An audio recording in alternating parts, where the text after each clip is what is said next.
So over the years, I've gotten a ton of suggestions to make a drum clock or a drum head clock, and honestly, it's as simple as taking a rim and a drum head, slapping them together, and then putting a clock mechanism in the center, and then you got a clock. But I want to make mine a little bit more fancy, so I'm gonna get a new head, which I haven't done yet. Also, instead of using a regular rim that I just have laying around, I went ahead and ordered this rim.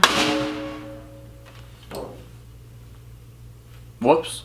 But I went ahead and ordered this rim. This is a 14-inch 12-lug rim, so there's 12 holes in it for the 12 numbers on a clock. So again, I could just slap a clock mechanism on here and call it done. But again, I want to make it a little bit more fancy and add a little bit of depth to it. So to do that, I have the shell. This is a 14-inch groove percussion snare. So again, I could just slap the head and the rim on here, but honestly, if I just put this on the wall, that'd look kind of stupid if you ask me. So the plan is to cut down the shell some, and also this is a 6-lug drum, so I'm going to cut the lugs in half. These lugs are made out of cheap pot metal, so I can easily cut them. And you'll also notice that there's a ton of space between the lug and the rim, so I'll probably end up scooting the lugs up some just so there isn't such big of a gap and the shell isn't as deep and won't stick off the wall as much. So hopefully all that made sense. Now let's actually do it.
So you might have noticed in the last show that the lugs weren't exactly flush with the shell, but I just took it to the disc sander real quick and flushed it up. So I ordered a clock mechanism the other day. It hasn't shown up yet, so while I wait for that, I'm gonna make the mount to this to hang on the wall.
before we take a closer look at the clock, I wanted to take a minute and talk about the sponsor of this video, Skillshare, an online learning community with thousands of classes in the widest variety of topics. And the most recent course that I watched was on scene transitions. I'm always trying to find ways to spice up my videos and make them as interesting as possible, so this course was nice because it taught me some unique ways to use my camera to get some unique shots.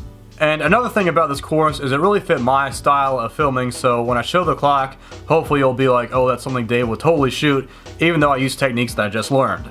But even if videography isn't your thing, I guarantee Skillshare has a class for you. Again, they have thousands and thousands of classes in music production, recording and mixing, photography, business, and so much more. A premium membership is less than $10 a month, and that gives you unlimited access to all of these classes taught by all of these experts, so you can learn something new or just improve on your existing skills. And for all you viewers, we're giving away a free 2-month trial to the first 500 people to sign up using the link in the description, so be sure to check that out before it's too late.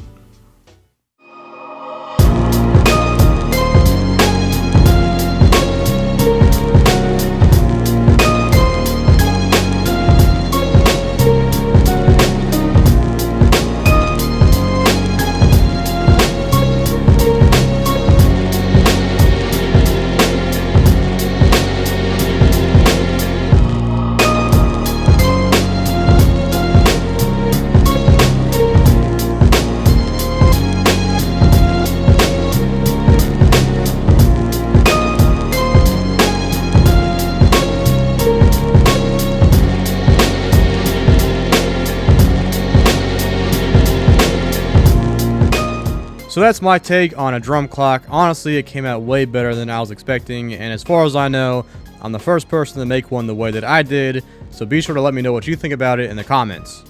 Also, I know I said I was going to use a new head, but I don't know, there's just something about this old Ludwig logo that I love, so I figured I'd use it. And last, I planned on hanging this in my garage because I really did think it was going to look cheesy and stupid, but again, it really came out better than I was expecting, so it'll live nicely on this wall in the studio.